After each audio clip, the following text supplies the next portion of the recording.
Hello, দা house kitchen কর্নারে চলে আসছি। সবাই কেমন আছো? আমিও ভালো আছি। ভালো থাকলে সবাই ভালো লাগে। তাই কালকে রেসিপিটা কেমন হলো, কারা কেমন হলো, সবাই করেছো কি রেসিপিটা? তো দুই একজন কমেন্টস করেছে, বললো ভালো হয়েছে। তাই শুনে আমারও মেসেজ দেখে আমারও খুব ভালো লাগলো। তাই অবশ্যই আজকে আরেকটা রেসিপি নিয়ে আসছি, বেগুন ভর্তা। তার জন্য বেগুনকে এভাবে কেটে নিয়েছি, আর ক্যাপসিকাম নিয়েছি, টমেটো নিয়েছি, রসুন নিয়েছি, পেঁয়াজ কুচি নিয়েছি, আর ধনেপাতা কাঁচা লঙ্কা নিয়েছি। তাহলে আমার রেসিপিটি শুরু করব, বেগুনের ভর্তা। তাহলে ফার্স্ট আমি গ্যাসটাকে কড়াই বসিয়েছি। কড়াই বসিয়ে আমি সাদা তেল দিচ্ছি। সাদা তেল গরম হচ্ছে সাদা তেল। অনেকদিন পরে আবার আজকে এসেছি, কালকে তো এসেছিলাম, আজকে এসেছি। ট্রাই করছি আবার রোজ রেসিপি দেখানোর জন্য প্রেজেন্ট থাকবো। কিছু মাস প্রবলেম ছিল, তাই আসতে পারছি না, রেসিপি নিয়ে সবার সাথে শেয়ার করতে পারছি না। তাই আজকে আবার আসলাম। কালকে তো এসেছি, আজকেও করছি। দেখি রোজ প্রেজেন্ট থাকবো, কিছু ছোটো মোটো যা কিছু নিয়ে রেসিপি নিয়ে থাকবো। তাই কেমন হচ্ছে অবশ্যই জানাবে।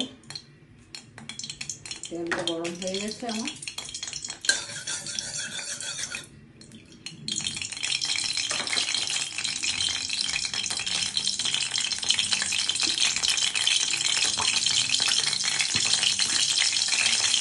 একটা রসুনগুলো এভাবে লাল লাল করে ভেজে নেবে। তাহলে এভাবে আমি তুলে নিচ্ছি রসুনগুলোকে, বাটিতে এইভাবে নিয়ে নিচ্ছি। এভাবে তুলে নিচ্ছি। এখন ক্যাপসিকামগুলোকে ভাজবো, তার সঙ্গে টমেটো দিয়ে দিচ্ছি। বেগুন ভাজতে হবে, খুব দুর্দান্ত হয়। বেগুন পোড়া যেভাবে ভালো লাগে সেভাবে বেগুন ভর্তা, এটাকে পুড়ে করতে হয়, এটাকে ভেজে ভেজে করছি। তার মধ্যে ক্যাপসিকাম দিচ্ছি, টমেটো দিচ্ছি, টেস্টটা অন্যরকমই হচ্ছে। চিলি চিকেনে যেভাবে করে কাটিং করতে হয় ওইভাবে করে করেছি। তো যাই হোক, ট্রাই করে দেখবে, সত্যি খুব ভালো লাগে খেতে। আর ঠান্ডার দিন চলে যাচ্ছে, আর বেশি দিন নেই, ঠান্ডাতে বেগুনটা খেতে টেস্ট হয়। তাই এইভাবে করে সব কিছু ফ্রাই করে নিচ্ছি।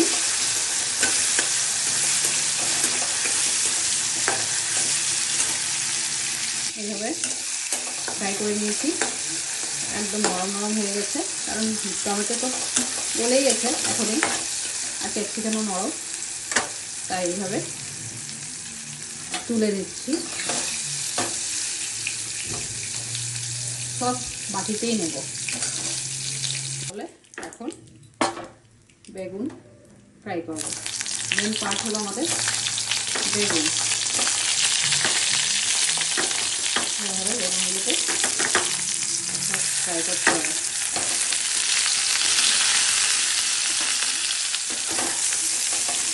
বেগুনটা একটু নরম কিন্তু তাও একটু টাইম নেবে, বেশি না, মিনিমাম 5-10 মিনিট, 10 মিনিট লাগবে না। এই হচ্ছে, আর একটু পাতলা করে কাটলে একটু ভালো ছিল। যাই হোক, বেগুনটা মরে যায়,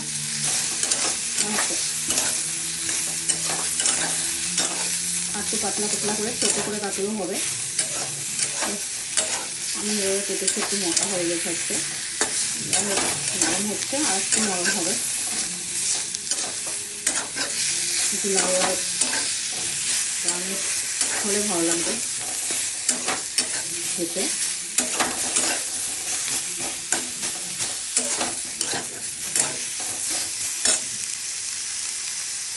টাইম কিন্তু বেশি টাইম লাগে না, চটপট হয়ে যায়।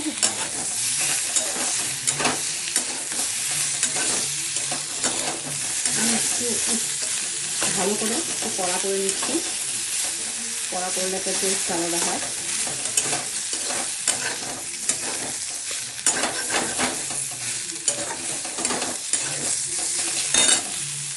তাহলে এখন আমি বাটিতে নিয়ে নিচ্ছি, ভালো করে ভেজে নিচ্ছি, নিয়ে এখন আমি এইভাবে তুলে নিচ্ছি।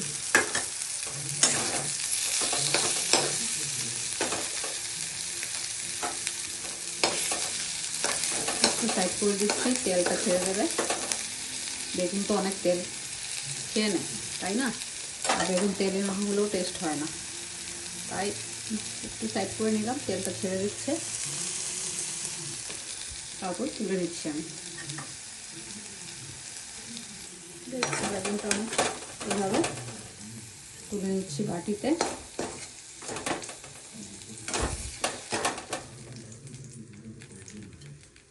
দুর্দান্ত হয় খেতে, গরম গরম ভাতে খুব টেস্টি হয়।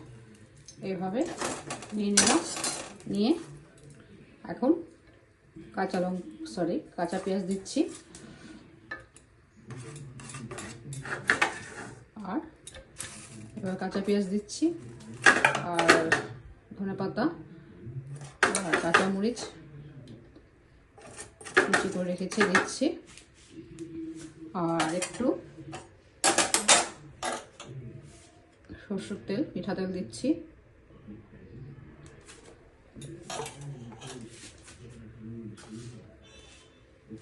আর একটু নুন দিচ্ছি। ও একটা জিনিস আজকে দিতে ভুলে গেলাম, আমার কালকেও ভুল হয়েছে, অনেক সরি।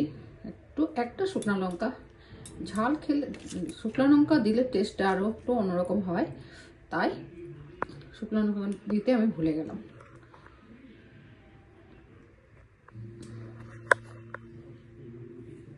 তাহলে আমার রেসিপিটা পুরো কমপ্লিট হয়ে গেছে।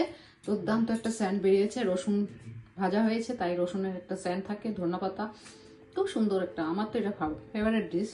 এটার সাথে একটা অমলেট দিয়ে দিলে আর কিছু লাগবে না, মাছ মাংস কিছুই লাগবে না। তাই কেমন হয়েছে অবশ্যই জানাবে, লাইক কমেন্ট, একটা সাবস্ক্রাইব, শেয়ার। তাহলে রাখছি, বাই বাই। কালকে আবার নেক্সট ভিডিও নিয়ে আসবো, চটপট অল্প সময়ের মধ্যে সুন্দর রেসিপি। তাহলে রাখছি, বাই বাই, ভালো থেকো সবাই।